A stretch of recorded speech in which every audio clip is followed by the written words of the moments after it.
पिता का छोटा सा तोहफा। रामदीन गांव का एक साधारण दर्जी था। उसके पास ज्यादा पैसे तो कभी नहीं रहे, लेकिन उसका दिल हमेशा बहुत बड़ा रहा। उसकी दुनिया बस उसकी एकलौती बेटी राधा थी। राधा जब छोटी थी तब वो हर रोज अपनी सहेलियों को नए नए खिलौनों से खेलते देख उदास हो जाती।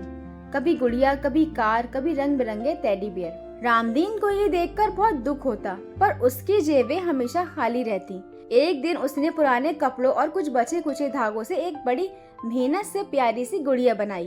उसके बाल ऊन से बने थे, आंखें काली बटन की और कपड़े भी पुराने लेकिन साफ। उस रात रामदीन ने वो गुड़िया राधा को दी और कहा, बिटिया, ये कोई साधारण गुड़िया नहीं है, इसमें मेरा दिल धड़केगा जब जब तुम मुस्कुराओगी। राधा की आंखों में चमक आ गई। उसने उस गुड़िया को अपने सीने से लगा लिया, जैसे वो उसकी सबसे कीमती चीज हो। दिन गुजरते गए। राधा का हर लम्हा उसी गुड़िया के साथ बीतता। वो स्कूल जाते समय उसे बैग में रखती, रात को तकिए के पास सुलाती।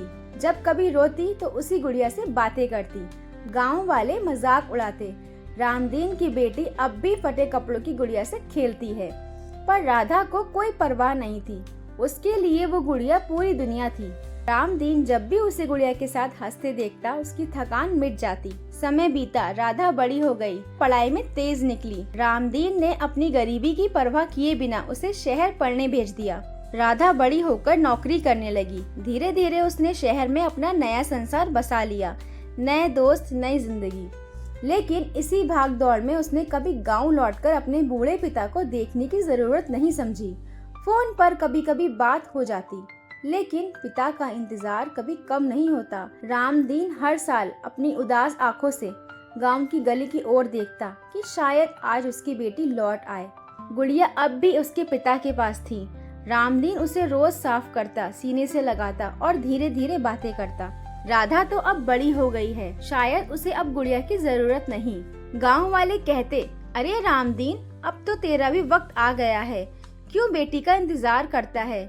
लेकिन रामदीन का दिल कहता, एक दिन मेरी राधा जरूर आएगी। एक सर्द रात रामदीन की तबीयत अचानक बिगड़ गई। वो अपने बिस्तर पर लेटा था और बगल में वही पुरानी गुड़िया रखी थी।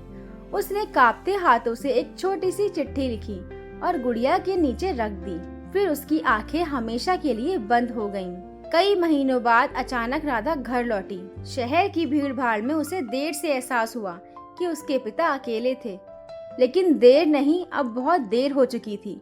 वे घर में दाखिल हुई तो सब सूना था। कमरे में बस एक पुराना तकिया पड़ा था।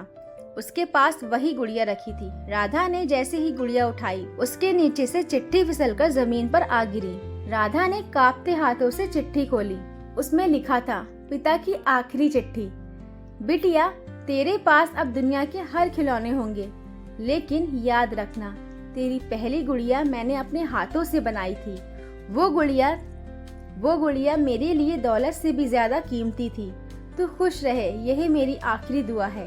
तेरा पिता रामदीन। राधा वहीं जमीन पर बैठ गई और जोर जोर से रोने लगी। अब क्या था, जो होना था सो हो गया।